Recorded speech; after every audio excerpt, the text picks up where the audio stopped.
Kita buka dulu ya. A'udzubillahi minasyaitonirrajim. Bismillahirrahmanirrahim. Rabbishrah li sadri wa yassir li amri wahlul 'uqdatam min lisani yafqahu qawli. Rabbana zidna ilman warzuqna fahman birahmatika ya arhamar rahimin. Subhanaka la ilma lana illa ma 'allamtana innaka antal alimul hakim. Allahumma inna nas'aluka ilman nafi'an wa rizqan halalan tayyiban wa amalan mutaqabbalan. Bismillahirrahmanirrahim. Assalamualaikum warahmatullahi wabarakatuh. Alhamdulillahirabbil alamin. Alhamdulillahilladzi khalaqal mauta wal hayata liyabluwakum ayyukum ahsanu amala wa huwal azizul ghafur. Segala puji teruntuk hanya kepada Allah, Rabb semesta alam, Tuhan kita yang maha baik, sumber segala nikmat dan kebaikan. Tidak ada satu kebaikan apapun selain seluruhnya pasti berasal dari Allah. Dan salah satu kebaikan yang besar itu kita dikumpulkan di sini, di tempat yang baik, dalam kegiatan yang baik, beserta orang-orang yang baik. Amin ya. Semoga ini menjadi wasilah kita pulang dalam keadaan yang baik. Husnul khatimah. Amin ya rabbal alamin. Dialah Allah yang sebetulnya mudah menjadikan siapapun taat kepadanya, tapi Allah yang malah memilih bunda-bunda, ayah, bapak, teteh, akang bisa hadir di masjid ini sama-sama untuk mengingat Allah. Semoga ini pertanda Allah meridhoi bunda-bunda, bapak semuanya ya. Amin ya rabbal alamin. Salawat besar salam semoga selalu tercurah kepada junjungan kita baginda Rasulullah Muhammad sallallahu alaihi wasallam beserta para keluarga, sahabat, dan semoga Allah sanggupkan kita istiqomah mengikuti sunnah-sunnah beliau sampai akhir hayat kita insyaallah. Amin ya rabbal alamin. Salam takzim saya kepada para bapak, asatidz, alim ulama, kiai, bunda-bunda, ustazah. Di tempat ini diizinkan ngaji bareng di sini. Saya tidak bisa balas apa-apa. Semoga Allah balas dengan kebaikan yang jauh lebih besar. Dan izin belum sanggup menyebutkan semua namanya satu persatu, namun hakul yakin Allah memuliakan kalian semuanya insyaallah. Tadi didoakan oleh Ustadz, Masya Allah, mudah-mudahan jadi soleh asli ya. Karena yang harus paling sering kita pikirin adalah bukan bagaimana kita di hadapan orang lain, tapi adalah apa yang Allah tahu tentang diri kita. Apapun kebaikan yang nanti misalkan kita bisa dapat dari pertemuan ini, hakul yakin dari Allah, bukan dari si kodenisnya. Kodenisnya itu cuman hamba Allah yang terlalu banyak dosanya, tapi Allahnya yang keterlaluan baiknya. Mudah bagi Allah mematikan diri ini di tempat maksiat itu dulu ketika di Thailand. Tapi malah diizinkan pulang, dipertemukan dengan guru-guru, diperkenalkan dengan Islam, diizinkan berjumpa dengan bapak ibu yang soleh-soleha. Sama sekali bukan karena ada kebaikan pada diri ini. Yang saya tahu tidak ada manusia yang hebat, adanya yang ditolong oleh Allah. Maka yang seharusnya kita pertanyakan setiap hari adalah, sudah layakkah diri kita ini ditolong Allah? Ya, Bismillah ya. Cerita Pak jadinya? Iya, silakan dulu. Insya Allah. Nanti saya potong kalau saya ada yang mau ditanya. Masya Allah. Mana guntingnya motong? Ya, tadi diceritakan namanya Denis, dipanggilnya kok Denis. Kenapa Koko? Cina ya, jangan ragu ya. Dari kecil udah sering diteriakin itu ya. Dan emang iya gitu. Dan alhamdulillah masuk surga itu syaratnya bukan harus suku ras tertentu. Tinggal dia nurut sama penciptanya, selesai urusan. Inna akramakum indallahi atqakum. Quran surat apa? Al-Hujurat. Surat ke-49 ayat ke-13 ya. Yang paling mulia di antara kalian di sisi Allah adalah yang paling bertakwa. Tak udah weh. Mau siapapun suku bangsanya, seperti apapun jabatannya, yang penting nurut. Ya, itu takdir yang tidak bisa saya pilih. Tahu-tahu plek lahir di keluarga Tionghoa. Lahir teh bunyinya plek. Begitu nama Tionghoanya. Kalau di CV ada tulisannya betul. Nggak bisa baca. Nggak apa-apa Pak. Nanti kita kursus Mandarin. Namanya Lin Chin Fu. Ulangi. Silakan di Murojaah, setor nanti Ustadznya ya. Nah di situ artinya Lin itu marganya, Cinnya dari kata cinta. Bisa nggak? Cinta. Beda makrojnya Bu itu. Lebih hames dia ya. Cinta artinya emas. Fu-nya dari kata shingfu artinya blessing, berkah. Karena kan banyak emasnya, banyak berkahnya. Tapi kalau meninggalnya nggak Islam mah percuma ya. Wala tamutunna illa wa antum muslimun. Kamu jangan mati kecuali satu, Islam gitu ya. Insyaallah. Kan kalau khutbah Jumat dibaca terus. Surat apa? Ali Imran ya. Ayat berapa? 102 ya. Insyaallah. Kayak istilah. Terus lahir tahun 1991. Seumuran kita Bu? Seumuran. Hah? Seumuran Pak? Iya, saya 90, tua saya setahun. Masya Allah. Alhamdulillah ya. 91, jadi sekarang usia udah 31 ya. Tenang, kalau ada yang usianya di atas saya pasti pahalanya lebih banyak dari saya. Kalau ada yang usianya di bawah saya pasti dosanya lebih sedikit dari saya. Mulialah KBG-nya insyaallah. Terus sekolahnya TK sampai SMA sekolah Katolik di Bogor. Betul tadi yang mualaf papi karena ikut mami sudah muslim memang. Terus sayanya tapi malah cukup lama tinggal dengan nenek, amah manggilnya ya. Kalau orang Hokkien nenek dipanggilnya amah. Terus di situ dikasih makannya ya itu memang doyan babi dulu mah. Udah gitu TK sampai SMA sekolah Katolik. Lulus 2009, kuliah lulus 2012 di Bandung, Telkom. Ya, udah gitu beres, barulah kerja setahun setengah di Jakarta, baru 2014 ke Thailand, 3 tahun lebih. Ya. 2017 di bulan Maretnya udah pulang, baru mulai belajar Islamnya lagi. Singkat cerita mah seperti itu. Ini yang ada titipan pertanyaan. Silakan. Sambil ngalir aja ngalir. Biasanya kalau di dalam keadaan itu kan, iya. Artinya tidak ada susahnya. Beda kalau orang kerjaannya walaupun pekerjaan nista tapi penuh pengorbanan. Kalau di kasino itu kan enak. Gitu. Yang menjadi taunya enak dari mana Pak? Ya kan nggak berkeringat, mesin yang main. Mesin yang main. Maksudnya apa yang menjadi awal kok tiba-tiba kalau dengan ceritanya kan katanya buka YouTube tuh. Iya. Ada Agim. Kok kepikiran sih ngelihat Agim dari dunia yang gelap gulita gitu mau terang di kasino mah terang Pak. Kan nggak mati lampu. Kenapa bisa gitu kok? Kenapa bisa? Ini karena terus terang memang di usia muda bisa kepikiran untuk kembali mendapatkan hidayah itu luar biasa. Itu kalau istilah.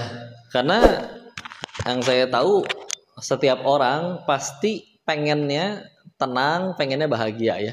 Ada yang di sini pengennya menderita, angkat tangan. Kayaknya saya lebih senang diazab deh kok gitu. Nggak ada ya? Insyaallah. Dan dulu berangkat ke sana tuh nyari itu sebetulnya Pak. Karena pernah ada kondisi di mana yang papih diuji bangkrut, pernah sakit yang harus dioperasi, ada para yang nipu, yang jahat sehingga akhirnya harus terlilit hutang yang tidak sedikit dan juga ke orang yang tidak sedikit. Yang berat itu sebetulnya bukan kepahitan di perekonomiannya, tapi yang paling berat waktu itu adalah karena ngelihat orang-orang yang disayang jadi menangis. Kan biasanya kalau ada masalah gitu berat ya. Kadang orang di rumah token rumahnya bunyi-bunyi aja bisa berantem ya, apalagi kalau masalah ekonomi yang lebih berat. Maka saya berpikirnya kayaknya kalau berarti kan pertanyaannya nyari bahagianya dari mana. Nah, saya mikirnya kayaknya kalau saya kaya kayaknya bahagia deh, kayaknya bisa buat mereka bahagia deh. Dan belum pernah nyobain kaya, ada bocah waktu itu mah ya. Ya udah, berangkatlah ke sana nyobain. Dan iya bener sih, uang banyak gitu ya. Dari awal kerja aja digaji sampai titik gaji itu 20 jutaan sebulan waktu masih kerja. Karena kan gak langsung jadi bandar di sana. 2 tahun dulu ngurusin sistemnya jadi IT. Sampai akhirnya di setahunan yang terakhir barulah buka sendiri. Nah itu baru makan kuehnya lebih banyak ya. Ya kami nyebutnya bagi kue ya. Kayak misalkan Ya dari pemain yang kalah nih, kita ngebandarin misalkan nggak sendirian. Nah, pembagian kuehnya berapa? Maksudnya berapa persennya gitu ya. Maka, oke, ya itu semua tambah banyak. Seneng Pak awalnya Pak. Tapi lama-lama garing juga, bosen. Kayak kalau ibu suka makan pizza misalkan, tapi kalau pizza itu dimakan sehari 3 kali dan selama 365 hari setahun berturut-turut, belenek nggak? Gumoh ibu bisa. Ya, emang gitu kan? Orang beli handphone terbaru seneng ya. Baru WA 1 kali bales langsung dielap lagi ya. Lebih glowing lah daripada wajah sendiri ya kan? Tapi coba udah 5 tahun pakai, ya, itu motor kamu terlalu miring, ganjel aja pakai handphone saya gitu kan. Maksudnya kecintaannya berkurang dan biasa aja gitu kan. Kita dulu mungkin waktu kecil, Bapak waktu kecil dikasih uang jajan 5.000 perak seneng Pak. Insya Allah ya. Sekarang kayaknya dapat duit 10.000 gitu. Wah saya punya rezeki buat apa? Serius berapa? Ini 10.000. Gitu ya. Mungkin biasa aja gitu kan. Jadi kesimpulan pertama waktu nyampe di sana setelah 3 tahun, kok bosen ya? Ternyata emang dunia tuh ngebosenin, ya. Maka tidur lama-lama makin gak enak pertamanya. Kebangun biasanya selama 3-4 jam kebangun, kadang karena mimpi buruk, kadang karena gelisah. Dan karena dulu saya kesananya pengen tenangnya dengan cara nyari duit, jadi ketika gelisah kayak gitu, yang saya lakuin bangun, ambil handphone, ngecek saldo, Pak. Ya, sih banyak uangnya, tapi menderita. Ya udahlah, harus dialihkan, pergi main dengan teman-teman. Sebagian diajak main gak bisa, karena harus janjian katanya sama psikiater, gak bisa tidur beberapa hari. Sebagian yang lain ketemu juga turun dari mobil mewahnya, ya. Karena mereka senior ya, dahulu yang sebulan itu bisa bersihnya 8 miliaran. Kalau mereka lebih besar, 8 miliaran sebulan itu udah di luar biaya gaji karyawan, biaya foya-foya istrinya, biaya untuk dugemnya. Mereka dugem tuh bisa di titik 1,2 miliar sebulan itu ada segituan. Karena kan ke tempat dugem nggak mungkin bawa susu ultra Bu ya. Nggak mungkin. Minumannya mahal-mahal Pak. Udah pahit, nggak enak, nyakitin badan. Ada yang beli. Kayaknya setan ngakak banget ngeliat itu ya. Dongo banget ini manusia. Ngapain masih udah menyakitin, bikin bodoh, bikin hilang sadaran, dibeli mahal. Berasa keren lagi. Itu tipu dayanya. Ya. Obat-obatannya dulu ya. Inek itu ekstasi itu 800 ribuan paling murah. 1 butir. Sabu-sabu 1 gramnya 1,2 juta. Ini nggak usah disurvei nanti Bu ya. Nggak usah nyari bandar terus ditanya beneran atau enggak. Ya. Lalu di tempat kayak gitu dia selalu ngajak karyawannya. Kan nggak sedikit. Kadang ngajak 20 orang, berapa belas orang. Di tempat kayak gitu juga biasanya ada mohon maaf perempuannya kan kerja di situ. Kasihan tuh tempat kayak gitu kan biasa dingin AC-nya. Tapi mereka pada kuat gitu ya. Baju kurang bahan, jahitan belum jadi udah dipakai, tapi nggak pada masuk angin. Udah kerjaan mereka kan kalau dikrok nggak cantik Bu. Masa pakai baju kurang bahan kelihatan punggungnya kerokan gitu kan. Jadi ngelihatnya kasihan ya Allah, dan ngelihatnya kayak pengen nafkahin gitu. Maksudnya ngasih mukena gitu ya. Nah mereka nemenin duduk doang Pak. Nemenin duduk nih ngobrol, nemenin minum. Itu biaya per satu perempuannya, biaya nemenin duduknya itu 2 juta satu perempuan.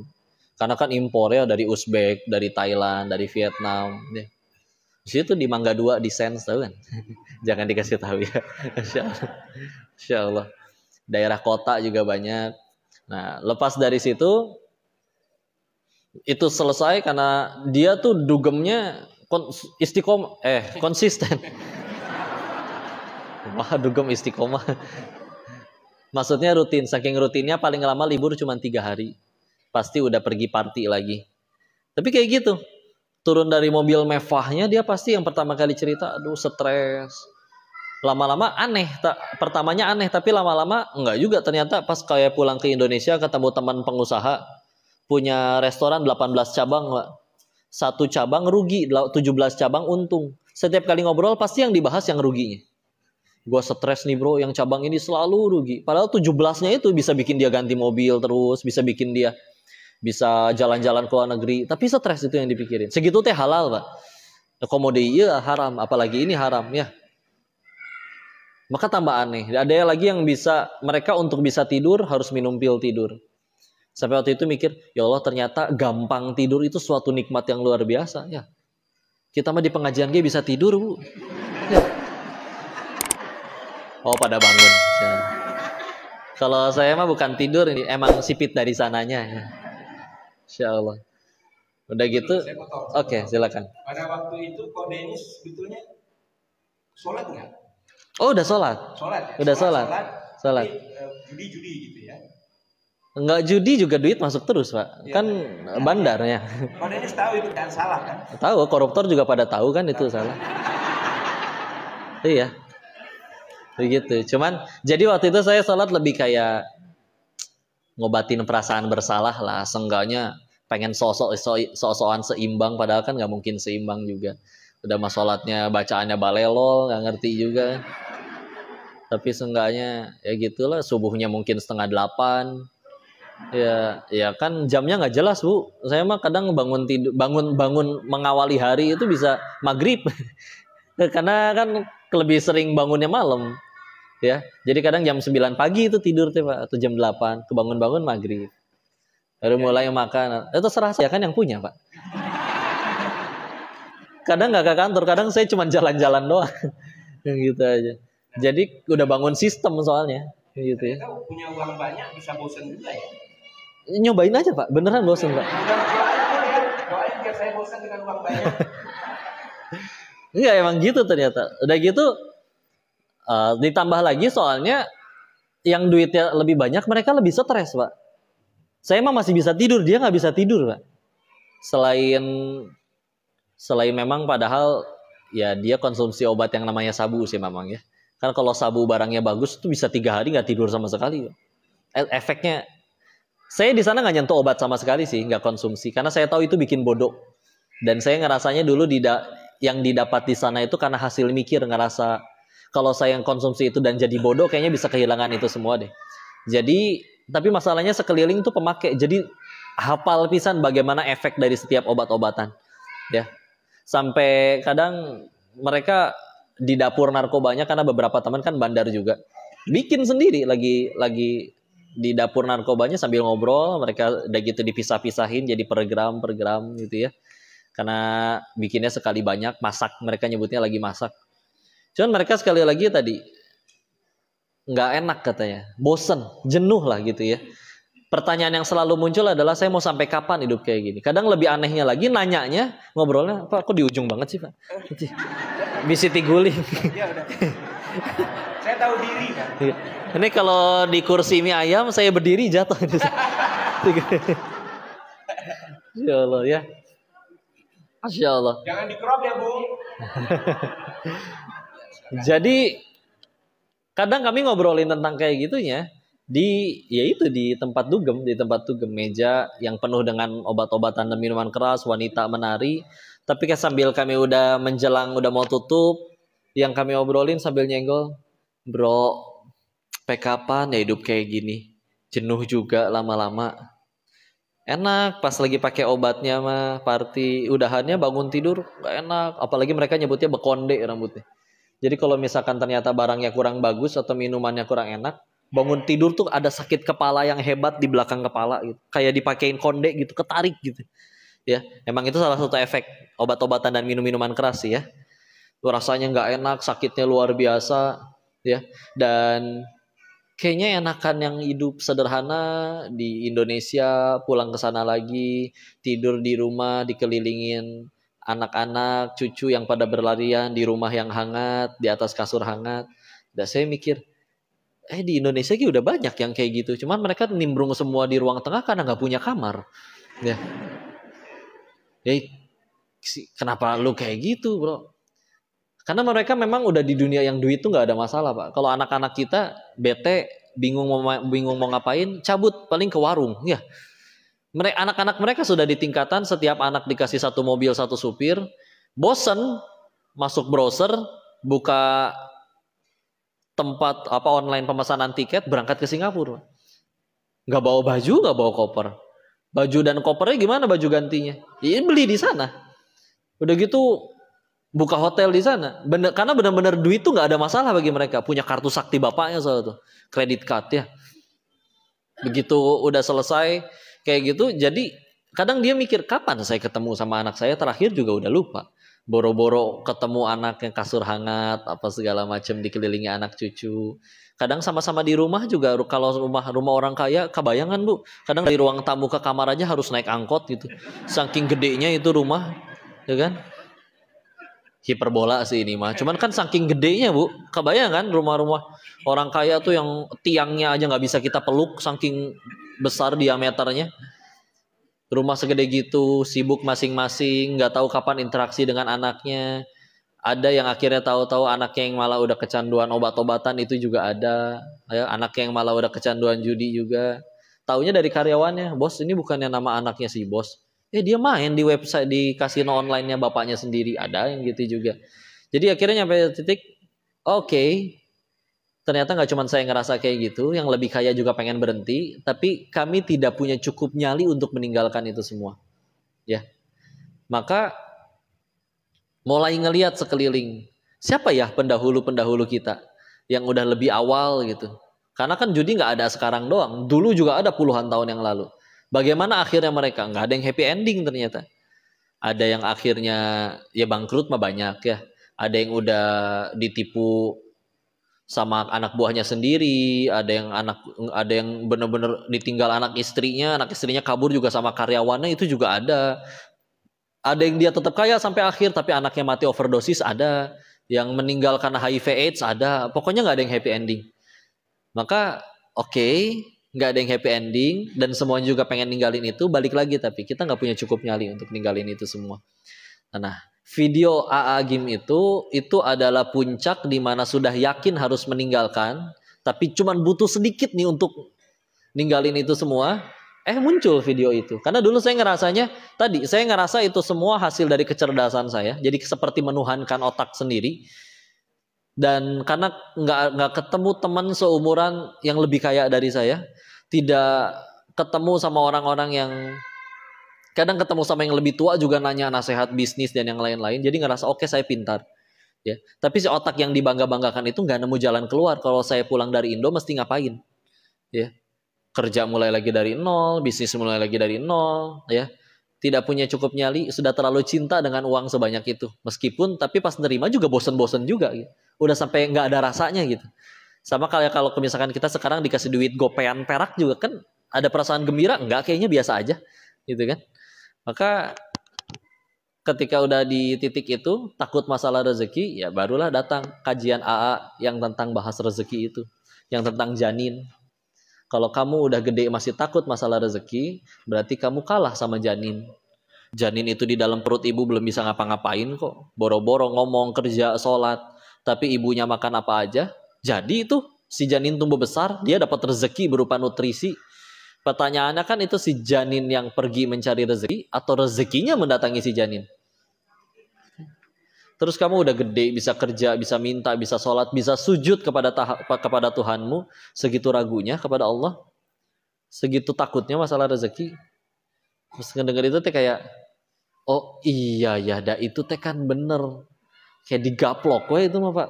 Karena ngerasa kayak otak yang dibangga-banggakan selama ini, kok nggak kepikiran ya ke arah sana. Jadi bodoh saya teh aslinya ternyata. Udah ditutup YouTube-nya, pesen tiket, pulang. Langsung pulang? Ya 15 hari kemudian Pak. 10 hari kemudian. Karena ya kadang perlu packing, ada beresin yang harus diberesin dulu. Biar gimana juga.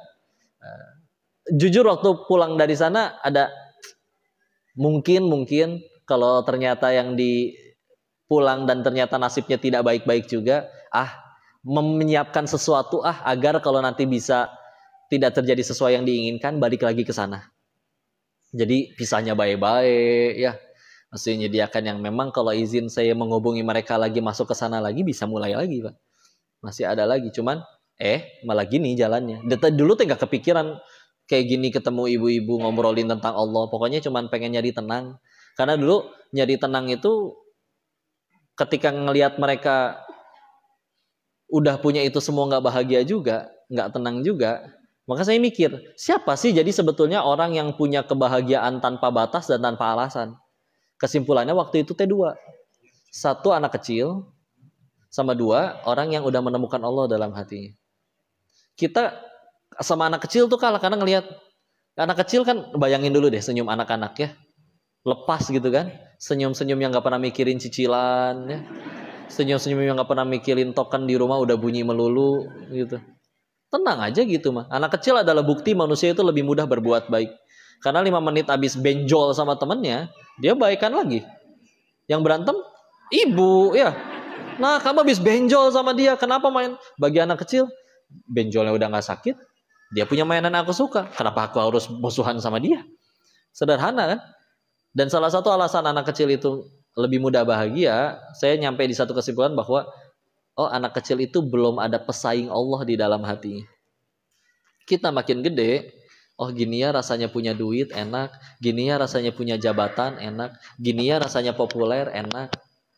Itu menjadi pesaing Allah di hati kita. Bahkan menjadi standar kebahagiaan kita. Sehingga kita percuma gajian tiap bulan, percuma gajian di 20 juta sebulan. Kalau saya mah baru bahagianya nanti kalau rumahnya udah segede dia tuh. Saya mah baru bahagianya nanti kalau mobilnya udah sebanyak dia tuh. Enggak, dulu kita bisa bahagia tanpa itu semua. Kenapa makin gede malah makin sulit bahagia? Padahal bicara sama anak kecil, pinteran kita daripada bocah. Dan duitnya banyakan kita daripada bocah. Tapi dia tetap lebih mudah bahagia. Seolah jadi membuktikan, bahagia tuh tidak sekaku itu, tidak sebaku itu. Karena kalau memang bahagia itu baku, harus punya minimal duit berapa juta dulu, harus punya jabatan minimal setinggi apa dulu. Nggak adil dong Allahnya. Tapi ketika akhirnya kita nggak punya standar itu, sebagaimana anak-anak, ya itulah kerennya Islam itu melepaskan manusia dari perbudakan. Tidak hanya perbudakan secara nyata, tapi juga perbudakan kita diperbudak oleh keinginan kita sendiri. Ya, udah selesai. Di komunitas waktu itu di sana di Thailand, ada orang Indonesia lain atau cuma banyak. Di sana itu karena dilokalisasi Pak, jadi perjudian dan dikhususkan di satu tempat itu. Jadi itu sudah keluar Thailand tapi belum masuk Kamboja. Besarnya cuma segede satu kelurahan Pak. Tapi isinya cuma diskotik sama kasino. Cuma itu doang. Dan 2015 dapat info dari orang imigrasi sana, itu sudah ada sekitar 4.000 orang Indonesia di sana. Memang kebanyakan orang Cina Medan. Gitu ya. Jadi memang pada di sana karena memang kalau buka di Indonesia capek kejar-kejaran. Kalau di sana legal. Di sana ada legalnya. Kita bisa numpang nebeng dengan legalitas kasino fisik di sana. Sewa salah satu ruangannya, kalau suatu saat ada yang rese, kita bisa diakuin bahwa ini adalah subunit dari kasino fisik di sana. Ya, jadi kita tinggal bayar upeti. Ya, baik kita bayar upeti ke pihak-pihak yang seharusnya menangkap dan menegakkan keadilan dan melindungi. Demi Allah masih banyak orang-orang baik dari instansi mereka ya, tapi banyak juga yang oknum lah ya. Oknum-oknum tersebut kita kepada mereka sebulan, untuk grup saya Pak, sebulan masih setor 3-4 miliar sebulan. Makanya kalau misalkan ada puncak tertingginya katanya itu bisa dapat triliunan, wajar banget. Karena gitu setorannya. Jadi bisa nggak kalau disimpulkan bahwa kalau pekerjaan yang dilarang Allah, sebanyak apapun, semewah apapun, pasti kita tidak bahagia. Bisa disimpulkan? Enggak cuman pekerjaan yang dilarang Allah, yang boleh pun jualan benar-benar halal gitu, tapi terlalu melekat di hati pasti jadi masalah. Karena apapun yang melekat di hati pasti jadi masalah. Ini benda berfungsi nggak? Bermanfaat nggak? Kalau nggak pakai ini nggak akan kedengeran ke belakang. Tapi kalau benda sebermanfaat ini ngelekat, nggak usah ke hati, ngelekat dengan tangan saya aja. Mau makan susah, mau salaman susah, mau cebok susah, ya segitu teh bermanfaat. Apalagi yang tidak bermanfaat, apalagi yang membuat kita jauh dari Allah. Dah hati teh segitu-gitunya Pak, sempit. Tapi di dalamnya kita taruh harta kita, jabatan kita, kekuasaan kita, dan nyelip Allah sedikit di situ. Atuh wajar empet-empetan, makanya hidup terasa sempit. Ya. Gitu kan, makanya ketika akhirnya sudah lepas dari itu semua, aslama yuslimu, Islam, ya, lepas itu semua, ya selamat berbahagia. Karena udah lepas dari itu semua. Kita pasti selalu ngelihat Pak, orang yang udah punya segalanya. Cara melepaskan dari terikatan itu gimana? Dilatih nanti sama Allah, Bapak ditipu, Bapak dikerjain orang. Iya. Dia kabarnya emang duit yang dibawa dari Thailand sih sampai di sini ditipu. Iya, dibersihkan gitu ya. Bersihkan. Awalnya menderita, Pak. Karena saya ngerasa ini exit strategi nih, strategi bagus. Yang lain kan berhentinya karena bangkrut, karena hancur gitu. Saya mah masih bawa duit ratusan juta, ya. Pasti bisa buat modal usaha atau apa segala macem. Cuman kan katanya pengen tobat, pengen hijrah. Masa duit haramnya masih dikekepan wae ya, ngerti nggak dikekepan? Ngerti? Oh gitu. Saya kalau pakai Mandarin ibu tambah pusing. Ya, insya Allah. Maka beres dari situ, ya udah, datanglah para penolong untuk menjadi pembersih itu tadi ya. Ngajak bisnis, tahu-tahu hilang orangnya sampai sekarang entah kemana. Ada yang nggak nipu, tapi bisnis sama dia rugi, dia lagi nyampe bingung sebelum dan setelah bisnis dengan elu Den. Gue nggak pernah rugi, kenapa sama lu malah rugi ya? Ya udah dalam hati teh, ya lu lagi jadi jalan buat bersihin duit haram gue bro. Jadi akhirnya kan, jadi nggak kemakan mungkin kata Allahnya oke, kamu nggak punya pengen tobat, pengen hijrah, tapi nggak punya nyali untuk ninggalin atau langsung ngebakar semua duit haram tersebut. Tenang, ada pertolongannya. Itu bala bantuan meskipun baru nyadarnya 2-3 tahun kemudian. Tapi itu mah ternyata kayak lagi dilepaskan ke melekatan. Sama, nanti kan ketika nambah duit terlalu banyak juga kita bosen. Ketika kehilangan duit terlalu sering juga kita garing. Kemarin juga rugi. Kemarin juga 30 juta angus. Kemarin juga 80 juta habis. Sekarang cuma rugi 15 juta mah biasalah. Jadi kayak hijrah tuh kayak kita lagi jadi amplop tapi sudah terlalu banyak perangkok nemplok di situ. Kayak lagi dicabutin tuh satu-satu. Ya sobek-sobek dikit wajar lah. Tapi akhirnya jadi nggak ada yang melekat lagi gitu. Melekat. Jadi ya enak lah pelong jadinya ketika udah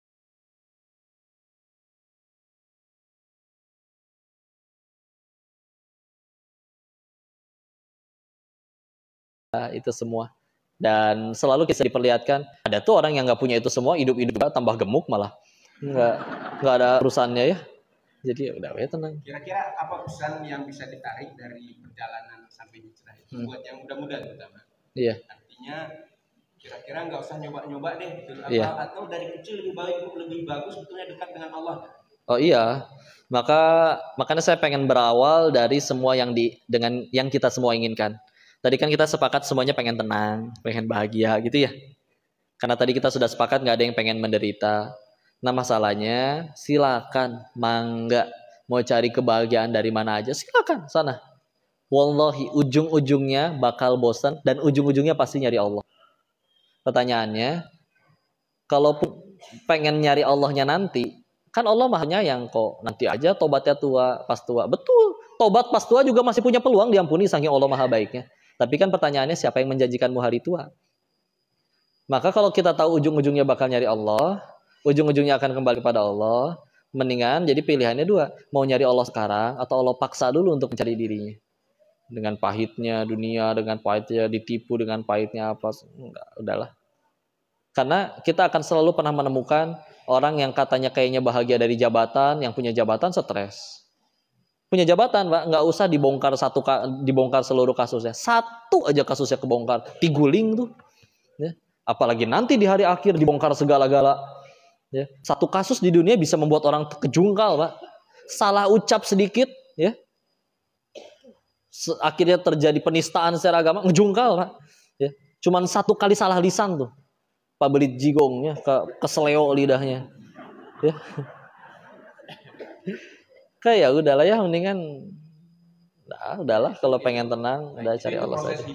Proses hijrah. Sekarang kita mau kembali ke yang kedua tadi, artinya Denis menemukan kebenaran bahwa ternyata Islam itu yang benar. Ya. Bagaimana membuktikannya bahwa memang Islam itu benar? Gini ya, kalau misalkan setiap kan sekarang agama misalkan banyak gitu ya. Maka biasanya kita di dalam Islamnya percaya kalau kita ikut dengan aturan Islamnya nanti misalnya ke surga gitu ya. Kalau enggak ke neraka. Masalahnya di kepercayaan lain juga begitu, Pak. Kalau mereka turut dengan Tuhannya mereka, menurut mereka ke surganya mereka, maka kalau nggak nurut nanti ke nerakanya mereka. Dalam artian orang yang masuk surganya kita itu sama aja kayak yang masuk nerakanya mereka gitu. Ya kan? Nah, bagi mereka lebih benar. Masalahnya kalau memang Allah itu yang Maha Satu itu menciptakannya memang dengan sengaja banyak agama, ya. Kalau memang Allah dengan sengaja menciptakan banyak agama dan surganya ada banyak, menurut kita surga tapi bagi mereka neraka, menurut mereka neraka tapi bagi mereka surga, maka ini seperti kita lagi di prank, dibodoh-bodohin satu dunia, sealam semesta. Karena kita yang ini benar bagi mereka, yang itu neraka. Bagi mereka itu surga, bagi kita itu neraka. Maka aneh kalau misalnya kayak gitu. Maka pasti seharusnya cuma ada satu yang benar. Ya. Nah, tugasnya akhirnya kita mencari tahu tuh yang Maha Satu itu. Ketika akhirnya waktu itu mikirin dari mana kita berasal, untuk apa kita diciptakan, dan setelah mati akan kemana. Karena waktu itu ya berangkatlah. Karena sekolahnya sekolah Katolik, jadi mencari di sana. Udah gitu keluarga besar terutama dari ayah dulu Buddha, jadi nyari tahu juga di sana. Dan jawaban di dalam Islam itu memang yang paling kena, paling gampang, paling tepat gitu ya. Karena kalau masalah pencipta mah jelas lah ya. Kita ada ujungnya gitu ya. Ini kursi ada yang bikin, pabriknya dari orang yang bikin, orangnya dari orang tuanya dari kakek neneknya dari orang tua, nenek dari neneknya, begitu aja terus. Pasti harus ada yang udah ada jadi ujungnya dong. Yang jadi maha awal, kalau dalam bahasa Arab jatuhnya azali. Dia tidak berawalan dan tidak berakhiran. Ya. Dia telah dahulu ada sebelum semuanya ada, dan akan tetap ada setelah semuanya tiada. Karena kalau tidak ada si itu, maka nggak ada ujung-ujungnya. Maka kan pilihannya 3 nih. Oke, anggaplah itu Tuhan. Nah, siapa Tuhan ini dari mana? Nanti akan timbul pertanyaan baru. Siapa yang menciptakan Tuhan? Maka nanti ada 3 pilihan jawaban. 1, dia menciptakan dirinya sendiri. Nggak masuk akal. Kalau misalkan dari sesuatu tidak ada, kosong nih, tahu-tahu, jreng, aku menciptakan diriku sendiri. Dari ketiadaan tiba-tiba ada, gitu ya. Oke, yang itu gagal. Maka yang kedua, diciptakan oleh pihak lain. Kalau dia diciptakan, bukan Tuhan dong. Ya kan? Yang ketiga, ya udah yang paling masuk akal. Ya memang dialah asal muasal dari segala hal apapun yang ada. Yang disebut azali itu tadi. Terlepas kita misalkan nggak kepikiran bagaimana caranya, metodenya dalam penciptaan segala macamnya. Tapi ya, secara logika pasti banget ada yang sudah ada duluan yang menjadi asal muasal dari semuanya. Karena kalau enggak, masa ini semua simsalabim begitu banyak ada? Dulu ada orang Muslim ya ngobrol sama orang ateis. Yuk kita besok debat, diskusi. Jam berapa? Besok janjian di sini jam 3 sore. Oke, kita pulang dulu ya, besok ketemu lagi di sini. Besoknya si ateis sudah nyampe itu di situ, Pak, jam 3 sore. Mana nih yang katanya bertuhan telat gitu. Datang memang, tapi telat. Ditanya, kenapa kamu telat? Iya, rumah saya jauh. Tadi kehalangan dengan sungai, lagi tinggi sungainya, nggak ada perahu buat nyebrang. Ah, terus gimana kamu akhirnya bisa nyampe sini? Tiba-tiba ada pohon jatuh jadi jembatan, saya nyebrang. Diketawain sama dia. Hahaha, aneh. Masa tiba-tiba pohon jatuh langsung jadi jembatan? Nggak mungkin, nggak masuk akal. Diketawain lagi sama yang beriman. Hahaha, kamu lebih aneh. Kalau kamu nggak percaya sama pohon jatuh tiba-tiba aja nggak percaya, terus ini segala alam semesta segini gede tiba-tiba gitu ada semuanya. Ouch, 1-0. Ya. Tiba-tiba gitu ini semuanya beneran nggak masuk akal lah tuh. Ya, oke. 1 kejawab. Kita berasal dari Sang Maha Satu, terserah orang mau nyebutnya apa itu dulu. Tapi dia jelas Sang Maha Satu. Ya. Nah, setelah kita lanjut pertanyaan selanjutnya, untuk apa kita diciptakan? Memang ketika untuk apa diciptakan, kalau pakai bahasa Quran mah udah jelas ya. Quran surat 51 ayat 56. Az-Zariyat ayat 56. Wa ma khalaqtul jinna wal insa illa liya'budun. Tapi kalau dulu saya ngejawabnya, seharusnya kita, kalau kita diciptakan untuk itu, seharusnya kita tenang di situ. Kayak contoh, kalau memang manusia diciptakan emang hanya khusus untuk ngejar-ngejar duit, dan memang hanya khusus untuk jadi orang kaya, sukses itu kaya, maka seharusnya orang yang kaya tuh udah lepas dari segala penderitaan dan dia bisa bahagia. Tapi enggak tuh, ada yang udah kaya masih kekurangan. Enggak. Kalau memang bahagia itu atau kita diciptakan itu hanya untuk ngejar jabatan, berarti harusnya yang punya jabatan harusnya tenang dong, karena memang itu dia diciptakan, untuk itu dia diciptakan. Ya, ibarat kalau kita akhirnya buntu dengan segala pengejaran itu, bisa jadi memang karena fungsi kita tuh bukan untuk itu gitu, Pak. Contoh, kulkas fungsinya untuk mendinginkan. Tapi kalau kita ngegunain kulkas untuk dijadiin tatakan buat nyetrika, ya, ditigulingin kulkasnya, dijadiin wadah buat nyetrika, ya. Ih, nggak enak nih kalau nyetrika pakai ini. Ya emang bukan buat itu gunanya, gitu. Silakan baca buku manualnya, ternyata diciptakannya untuk mendinginkan, bukan buat untuk jadi tatakan nyetrika. Ya. Kita nih selama ini mencari, saya tuh buat apa ya? Kayaknya saya harus jadi orang kaya. Kayaknya saya harus jadi orang populer. Tapi setelah dapat, kok nggak masuk juga ya? Kok di hati nggak enak juga ya? Kok nggak tenang juga di hati ya? Yuk, udah harus mulainya berpikir bahwa kayaknya saya bukan diciptain buat ini deh. Makanya kan setiap kali ada orang yang mendapat itu semua, mereka semua punya statement yang sama, pernyataan yang sama bahwa sampai kapan ya hidup kayak gini, nggak enak. Cuman ada satu jenis golongan orang yang tidak akan pernah berkata seperti itu, Pak. Orang yang telah menemukan Allah di hatinya, sudah di jalur Tuhannya. Silakan cari orang soleh manapun, Pak, yang udah bener-bener soleh asli ya. Nggak ada mereka yang berkata, saya mau sampai kapan hidup damai, tenang, sejahtera gini ya? Kayaknya akan diazab deh. Gak ada, Pak.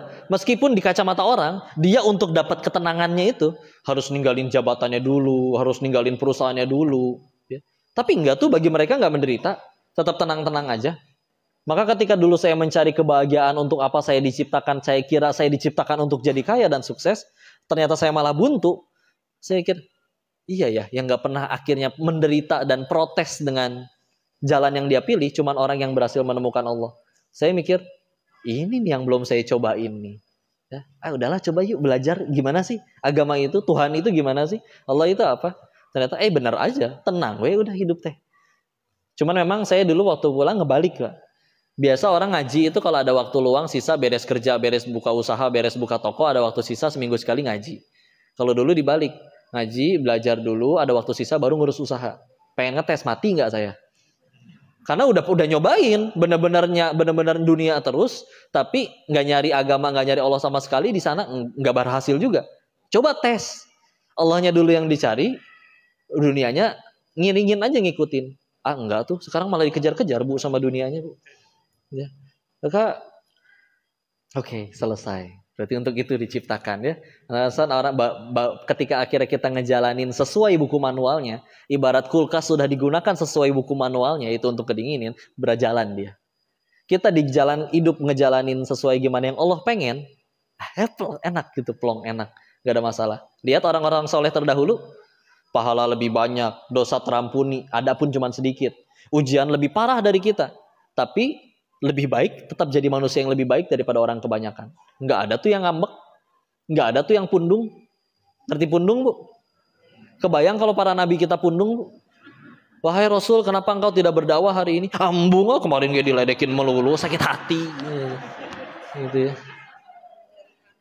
Nggak keren Bu. Dan kalau iya, Islam nggak akan sebesar ini Bu. Tapi Nabi jangankan dicaci, dimaki, bersatu seluruh jin dan manusia ingin mencelakai, Allah nggak berikan izin sehelai rambut pun nggak akan jatuh. Lempeng tenang, enak ya. Udah gitu ya.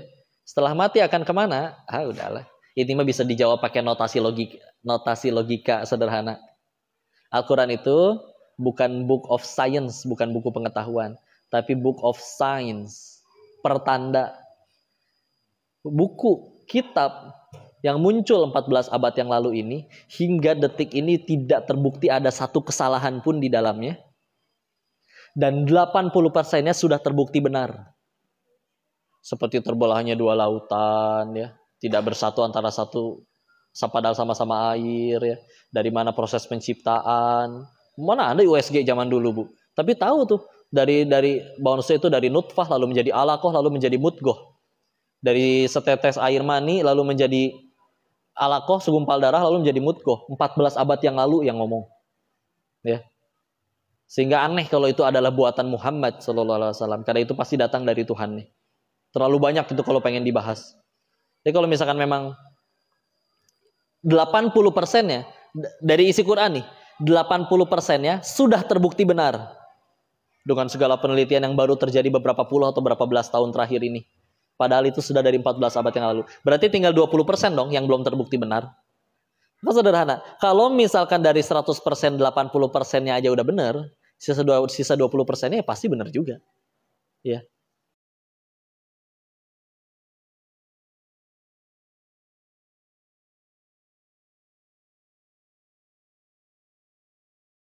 Kok kalau nggak benar gimana? Karena yang belum terbukti benar tuh cuma alam setelahnya ya. Kok ternyata mati surga dan neraka nggak ada? Rugi dong kita udah taat. Kita udah taat ternyata meninggal surga dan neraka nggak ada. Paling cuman kita ngomong kayak gini. Ah nyesel tau gitu saya maksiat. Tapi kalau nyata ada bisa ngomong kayak gitu. Enggak Bu, sambil digoreng ngomongnya kayak hidup-hidup di sana. Ya. Jadi ya udah akhirnya wah ini kudu ngajakin Dokter Zakir naik di sini ya. Jadi ternyata Al-Quran itu benar ya, Islam itu benar, ya. Oh ya. Mencapai di salah satu kesimpulan itu, karena ya itu proses pencarian juga ya, dan tadi sampai di kesimpulan itu. Ya. Baik, hijrahnya sudah, kebenaran Al-Quran itu benar sudah. Sekarang kita mau tanya tentang cinta. Ada. Tapi bukan soal pacaran. Saya justru pertanyaannya sebaliknya. Kan ini ada anak-anak muda nih. Mana yang muda? Anak nih. Oh gitu Pak. Lebih baik ta'aruf atau pacaran sih Pak? Nggak usah dijawab itu mah metafora. Kalau ya. Biar yang lain-lain pada dengar. Baik ya, insyaallah. Tak kenal maka ta'aruf ya. Inilah ya. Oke, jatuh cintanya itu fitrah. Saya berpesan dulu untuk para wanitanya boleh ya? Boleh. Ya, ada yang belum nikah sini angkat tangan yang belum nikah. Para wanita mana? Hai para jomblo. Tenang ya, yang penting jomblo fisabilillah. Saya berpesan dulu, hai para wanita, kalian itu mulia di sisi Allah. Ya, mulia. Sampai ada surat perempuan kan? Anisa. Nggak ada surat Arijal. Laki-laki. Orang bilang katanya paling mulia, wanita paling mulia katanya ratu Inggris atau apa, enggak, bohong. Karena dia masih bisa disentuh orang oleh tamu negaranya ya, salaman, cipika-cipiki. Kalian saking dimuliakan ku Allah sampai disuruh ditutup. Dan kalau ada laki-laki ingin menyentuh kalian para wanita, syaratnya satu, buat perjanjian dengan sang pencipta wanitanya. Termasuk di dalamnya melindungi, menjaga, mendidik, menafkahi lahir dan batin. Kalau tidak mau membuat perjanjian dengan orang tuanya, ya, dengan pencipta wanitanya, mohon maaf, maka jangankan menyentuhnya, memandangnya pun laki-laki nggak berhak. Kalian tuh semulia itu, ya. Maka kalian punya Instagram nggak? Punya, ya.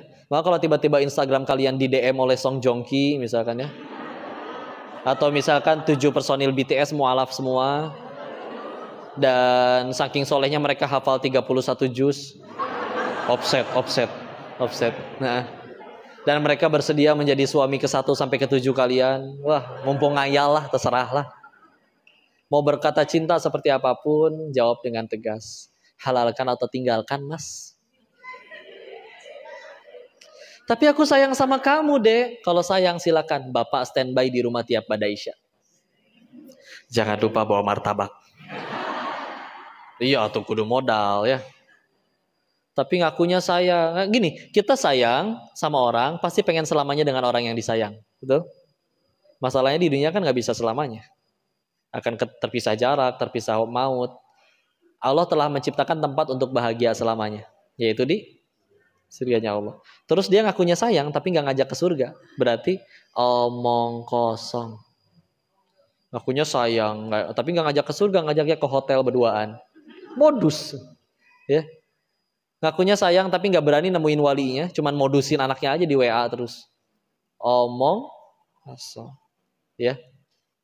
Entar ada yang bilang, kok kami tuh nggak pacaran kok. Cuman setiap jam 3 gitu dia suka WA gitu, dia bangunin tahajud. Pertanyaannya satu, tanya nanti ke anak-anaknya Bu ya. Atau kalau ada yang di sini masih muda juga ya, atau masih WA-an dengan yang bukan mahramnya, dibangunin tahajud kayak gitu. Pertanyaannya satu, kalian yakin kalian doang yang di WA? Laki mata barpiau brother. Ya Allah, siapa yang menyambut baru itu yang disikat miring ya. Kok kami mah nggak pacaran, pergi juga cuman ke pengajian, di motor juga dihalangin tas biar nggak kena-kena gitu ya. Begitu udah nyampe pengajian, ustadznya bicara tentang dilarang pacaran. Yang laki-lakinya WA ke perempuan. Sabar sayang, ini ujian bagi kita. Culangung gitu. Paling ngalayut dan gitu deh ya. Namanya playboy syariah. Iyalah, hati-hati lah, beneran. Kalian tuh mulia, jangan ya. Mau seganteng apapun, mau hidungnya kayak prosotan TK, lancip gitu ya. Enggak lah. Kalau dia benar-benar sayang, pasti halalkan ya. Halalkan atau tinggalkan. Udah gitu aja. Tapi kan pacaran itu kan proses pendekatan. Kalau nggak Oke. pacaran kan kita nggak tahu. Karena Beli bisa kucing taruh. dalam karung. Nggak harus beli kucing aja. Begini ya. Enggak, pertanyaannya katanya begini. Kok dalam Islam kan nggak boleh pacaran? Kalau nggak pacaran kan berarti nggak sayang. Nah, belum pernah saling dekat gitu kan. Kalau nggak sayang gimana caranya kita nikahin orang yang nggak kita sayang? Dalam Islam, pernikahan itu intinya atau yang menyatukannya bukan kasih sayang, tapi tujuan yang sama, visi misi. Ya, masalahnya ketika akhirnya orang oke kita cinta sama orang, cintanya gara-gara apa dulu? Kalau cintanya gara-gara sesuatu yang bisa hilang, tampannya, cantiknya kan habis dimakan usia, jabatannya belum 5 tahun udah ketangkep KPK misalkan ya, misalkan gitu-gitu. Lalu ketika akhirnya alasan kita cinta kepada dia hilang, apa kita harus udahan juga gitu nikahnya? Kan nggak mau. Maka kalau mau yuk sandarkan cintanya kepada sesuatu yang abadi yang tidak bisa hilang. Allah, pengen ke surganya, pengen sama-sama mendapat ridhonya. Kok masih belum menjawab bagaimana akhirnya timbul rasa sayangnya? Tekor asal kesohor. Ya. Dulu sempat buka usaha rental mobil, Pak. Tiap malam minggu rame. Yang nyewa anak SMA sama anak kuliah buat jemput ceweknya katanya. Ya. Biar tekor asal kesohor. Tiap besok ke mobil yang ini ganti lagi karena namanya rental ganti mobil. Iya, mobilku memang banyak ya. Gitu ya. Kalau misalkan itu yang jadi tujuan ya, biar apa untuk cintanya gara-gara hal seperti itu, ya tadi itu dia. Nggak akan langgeng, nggak akan bertahan. Dan sekali lagi, hati manusia itu tidak dibulak-balik berdasarkan itu. Mau kita usaha steker kebek kayak gimana ya, kalau Allah tidak ingin bolak-balikan hatinya nggak bisa. Akhirnya yang ada cuman akhir berhasil tuh kok pacaran, tapi nikah nggak?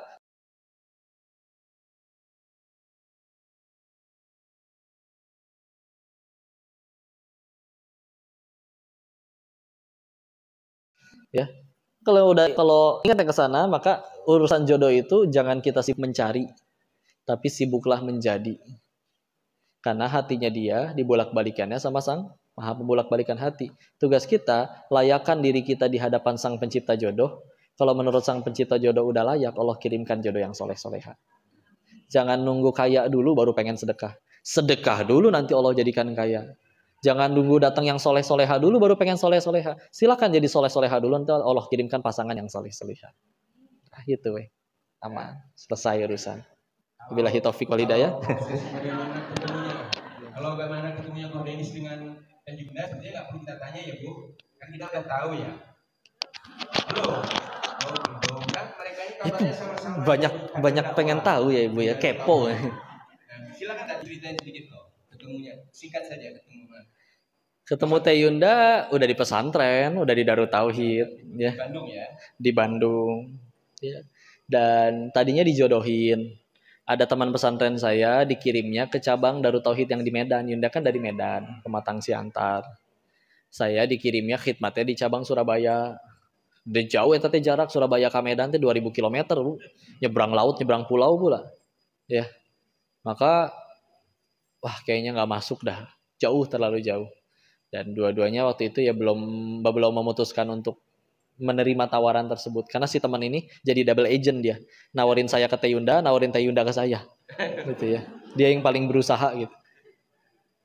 Beres. Ternyata kata Allah harus ketemu mah ketemu, Pak.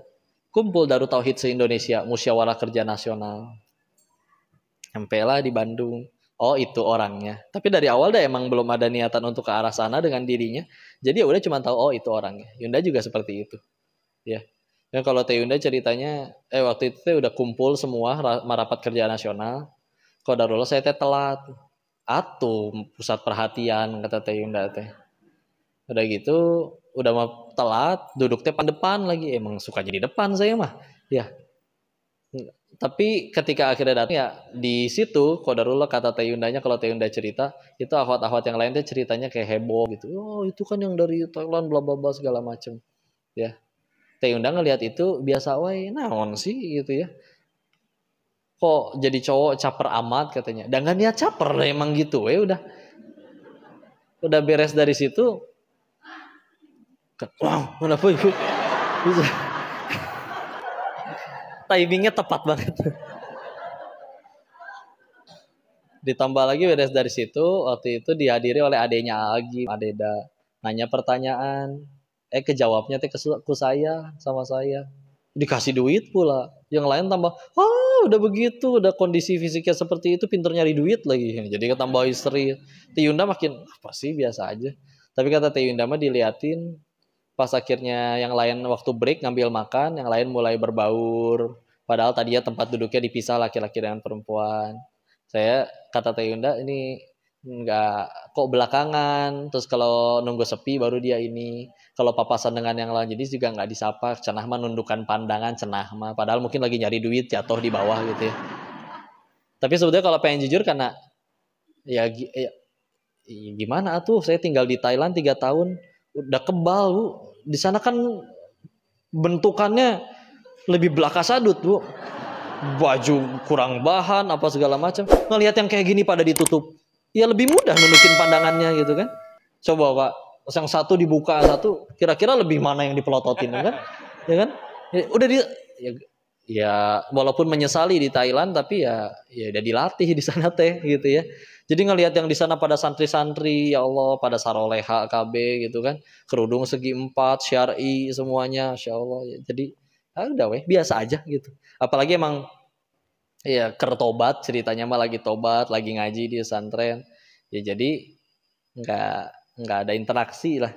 Nggak ada interaksi juga malah waktu udah beres acara Mukernas itu, dia pengen pamit ke teman-temannya di kantor cabang. Saya baru turun mau keluar dari kantor cabang itu. Papasan di gang di bawah kantor yang cuman bener-bener cuman 1 orang itu 2 orang. Papasan di situ elah ya. So ada soundtracknya itu mah ya. Saya mau turun dari tangga, dia pengen ke WC yang di bawah tangga. Pasan, aduh, ya jadi pepanggil di dia. Udahlah, tata krama ngucapin salam ya. Dikacangin Bu. Berangkatnya melengos dianya ya. Udah. Salah satu yang saya lihat dari Teh Yunda waktu itu justru dia nggak ketipu casing. Punten ya, kadang saya tahu ini tuh fitnah, ujian. Bukan sok kegantengan juga, tapi ya saya juga nggak request Bu pengen punya bentukan kayak begini. Tahu-tahu misalkan ada yang ngelihat misalkan bentuknya si Koko lah, Teh Yunda mah biasa aja ngelihatnya. Jadi saya pikir dia kayaknya nggak ketipu sama casing nih. Sedangkan casing ini tuh bakal menua, bakal kisut, bakal expired juga gitu. Maka kan pengen yang didampingi seumur hidup, nggak cuma didampingin selagi masih glowing doang kan, enggak kan. Jadi ya udah. Istiqoroh waktu itu pertemuan pertama, tidak ada interaksi, cuman gitu doang. Pertemuan kedua ketika istiqoroh ya udah jadi fitnah diri ini nih Bu. Ya. Kadang-kadang ya gitulah ya pengajian misalkan dulu. Rame Bu perempuannya, laki-lakinya sedikit. Giliran udah ada nikah yang pada rame dulu perempuan itu nggak pada datang lagi Bu. Pokoknya udah jadi fitnah terus sampai ada yang ngaku-ngaku gitu. Si Koko WA-in aku terus nih padahal aku kan bukan siapa-siapanya, padahal saya kenal enggak itu orang siapa. Tapi kan jadi bikin sesama jemaat jadi saling berantem gitu. Wah ini fitnah dengan nggak bener. Udah harus ada yang dampingin gitu kan. Ya istiqoroh jatuhlah pilihannya kepada Teh Yunda. Maka ya udah ngamalin apa yang disampaikan. Karena nggak punya nomor bapaknya ya udah saya telepon anaknya. Teh bilang saya pengen ketemu bapaknya. Ya. Udah wasen beren sih Teh Yunda gitu. Duh ketemu bapaknya. Wah bisi jauh-jauh kecewa katanya. Udah lewat perantara dulu aja, ta'aruf dulu aja. Ya udah dikasih nomor ustadznya beliau, saya ikutin alur, tanya ustadznya. Nanti kalau ada pertanyaan saya tanya ke ustadznya bilang ke istrinya bilang ke Teh Yunda. Gitu alurnya. Tapi kan jadi nggak ada interaksi. Walaupun nanti akhirnya dibuatkan grup ta'aruf gitu ya. Tapi seenggaknya menutup segala celah untuk bisa ada kemaksiatan. Jadi akhirnya biar nggak ada interaksi langsung gitu. Jadi kan ada jurinya di situ kan, ada ustadz-ustadzanya. Yang kalau misalkan ternyata Tayundegi bilang kalau misalkan ternyata di belakang itu semua si Koko tahu-tahu ngubungin DM lah secara langsung, wah udah nggak bener berarti nih cowok. Sehingga ngubungin dia emang dari awal ta'aruf kan belum ada rasa, belum cinta. Dan enaknya ta'aruf, bedanya ta'aruf sama pacaran, ta'aruf dari awal tujuannya pengen nikah. Orang mancarin orang belum tentu dari awal pengen nikah, cuman karena tertarik aja sama fisiknya misalkan, ya kan? Karena dan ta'aruf itu karena emang dari awal belum ada rasa. Kalau pengen jujur 10 pasangan ta'aruf yang akhirnya sampai nikah tuh cuma 2. 8 kebanyakan nggak jadi. Tapi emang itu fungsinya ta'aruf, untuk mencari tahu orangnya dia atau bukan. Kalau ternyata bukan, nggak sakit hati, dah belum sayang, belum cinta, belum pernah ngapa-ngapain. Ya, jadi nggak pakai topeng. Karena kalau pacaran pasti pakai topeng. Kudu sewangi mungkin, dan sebaik mungkin, pinjem jaket teman, pinjem motor teman, ya kan? Kalau pacaran. Maka ketika akhirnya itu dijalanin ta'aruf dah emang belum ada rasa, akhirnya diizinkan setelah selesai sesi tanya jawab di itu istiqoroh terus, ya udah berangkatlah ketemu sama bapaknya. Itu pertemuan kedua, ya. Nah di situ ada interaksi lebih lanjut, di situ boleh saling mempertanyakan isi CV, bahkan kalau pengen dia ngedengerin bacaan kita, bacaan Al-Quran kita dan lain-lain, semua dibongkar di situ. Udah tidak ada kebohongan, sampaikan sejujur-jujurnya. Ada bohong, kalau bohong kan kelihatan. Jadi ada proses nazarnya itu yang tidak membeli kucing dalam karung, ya. Secara visi misi sudah sama di CV-nya, udah gitu tujuan nikahnya sama, sampai ke titik komanya sama, udah gitu ketemu ke sana langsung hadap ke bapaknya, didampingi oleh ustadzah juga. Saya berangkat dari Surabaya ke Medan, ngecek tiket, aduh 5 juta waktu itu mah, ya. Nyebrangnya jauh. Kapan mesti berangkat kalau memang jadi? Pekan depan mesti berangkat. Enggak nyampe sepekan dapat duitnya 5 juta. Ada rezeki dari jalan yang tidak disangka-sangka. Kok gampang? Karena memang jodoh itu bukan yang dekat, tapi yang dimudahkan. Lah kok mudah? Ya udah. Angkat ke sana, pertemuan kedua adalah ketemu di situ di hadapan ayahnya. Pertemuan ketiga akad nikah, udah selesai. Ya, nggak pakai bu udah selesai, udah gitu. Jadi ya mengenalnya kapan lebih lanjutnya? Ya pacarannya setelah nikah. Enak pacaran sekali nikah mah boleh diapa-apain aja. Ya. Kalau pacaran mah kan kadang ada orang setengah soleh, Bu. Pengen dipacarin, ya Allah, disentuh takut sama Allah, nggak disentuh mubazir gitu. Coba kalau setengah soleh kan kagok. Ya, digombalin jadi dosa. Kalau udah nikah mah halal, dinaunkeun ge jadi gitu ya. Jadi pahala ya. Mau kayak gimana juga. Jadi ya udah enak. Sampai sekarang masih pacaran terus, ya. Allah alam bisa.